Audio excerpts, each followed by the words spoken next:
Hi കൂട്ടുകാരെ, എൻ്റെ video കാണുന്ന എല്ലാ കൂട്ടുകാർക്കും സുഖമാണല്ലോ. ഞാൻ ഇന്നിവിടെ ഒരു ചമ്മന്തി കറിയാണ് തയ്യാറാക്കിയിരിക്കുന്നത്. ഇത് ദോശയുടെ കൂടെ കഴിക്കാൻ നല്ല ടേസ്റ്റാണ്, നല്ല രുചിയാണ് ദോശയ്ക്ക്. ഈ ചമ്മന്തിക്കറി വെള്ള ചമ്മന്തിക്കറിയാണ് തയ്യാറാക്കിയിരിക്കുന്നത്. ചമ്മന്തിക്കറി തയ്യാറാക്കാനായിട്ട് ഒരു മുറി തേങ്ങ ചുരണ്ടിയത് മിക്സിയുടെ ജാറിലേക്ക് ഇട്ട് കൊടുക്കാം. ഇതിലേക്ക് ഇനി ചെറിയ ഉള്ളി 4-5 കഷ്ണം ഇട്ട് കൊടുക്കാം.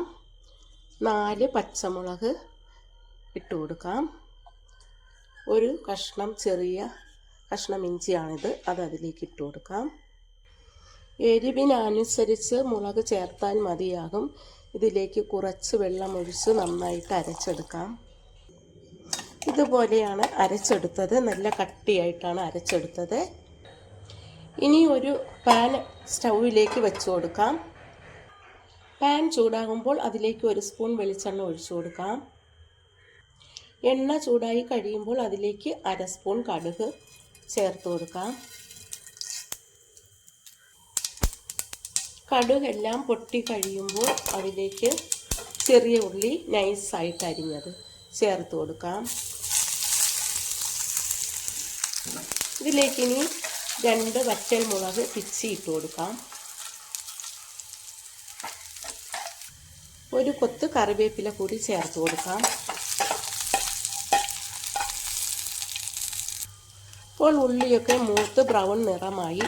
ഇതിലേക്ക് നമുക്കിനി അരച്ച് വെച്ചിരിക്കുന്ന ചമ്മന്തിക്കൂട്ട് ഒഴിച്ചു കൊടുക്കാം. ചമ്മന്തിക്കൂട്ട് ഇട്ടിട്ട് ഒന്ന് ഇളക്കി കുറച്ച് വെള്ളം മിക്സി കഴുകി ഒന്ന് ഒഴിച്ചു കൊടുക്കാം.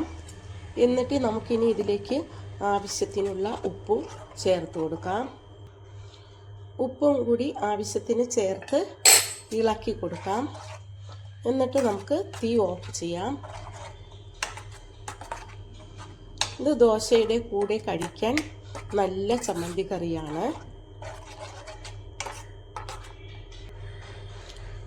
ഈ ദോശയും ചമ്മന്തിക്കറിയും കഴിക്കാൻ നല്ല ടേസ്റ്റാണ്. എൻ്റെ ഈ വീഡിയോ ഇഷ്ടമായെങ്കിൽ എല്ലാവരും ഇതുപോലെ ഒന്ന് ട്രൈ ചെയ്ത് നോക്കണം, സപ്പോർട്ട് ചെയ്യണം. Thank you.